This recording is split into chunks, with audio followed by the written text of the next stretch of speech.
Hey, this is Jonas from ROOK. Today's episode is about a use case that's a bit outside of our normal verticals that we would be focusing on. We're talking about the automotive industry.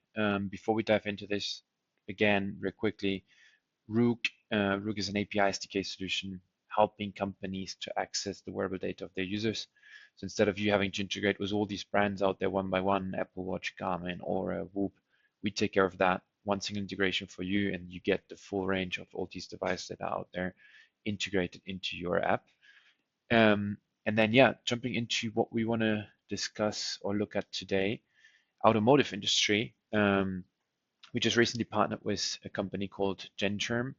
They're not only focusing on automotive, they do as well play a role in healthcare and expanding even further into different use cases. But like one of their core verticals is the automotive industry. And we've been partnering with them to integrate wearable data into their solution called WorldSense. WorldSense allows um, the user to have a wellness and safety experience lived within the car. As we spend so much time in the car in our day to day, that space should feel like a space of well-being.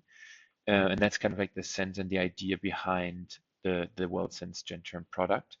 Um, how does this work? So basically, the car knows about your wearable data. The car knows about how well did you sleep, what's your stress looking like, how was your activity lately, physical activity lately, and then adapts the car environment to your needs.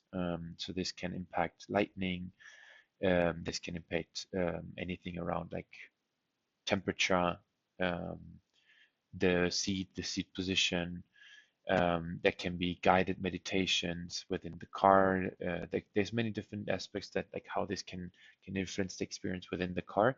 But just imagine like making that space in the car kind of like a wellness space. So if you're sitting in the car waiting for the kids, picking them up from school, the car might be prompting you to do a little guided meditation because you had a lot of stress so far during the day, and it helps you making these interventions timely, smart, adapted to how you're feeling, how your day is going. Or if you wake up in the morning, you haven't had a good night's sleep, the car knows that you're fatigued, and it might change the ambient in the car. You might get a little breathe in the neck, the lightning turns a bit more bluish, the stirgle vibrates from time to time.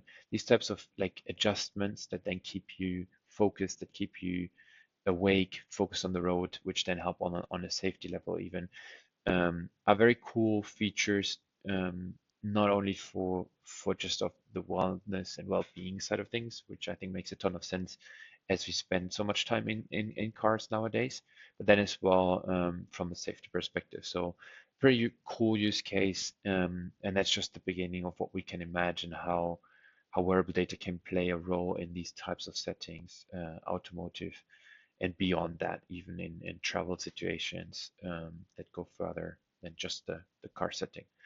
That was a quick session today. I hope this gives you some idea of new use cases and even maybe where this can play a role outside of the typical verticals that we would be looking at or you might be familiar with. And if you have any questions, feel free to reach out. Thanks so much.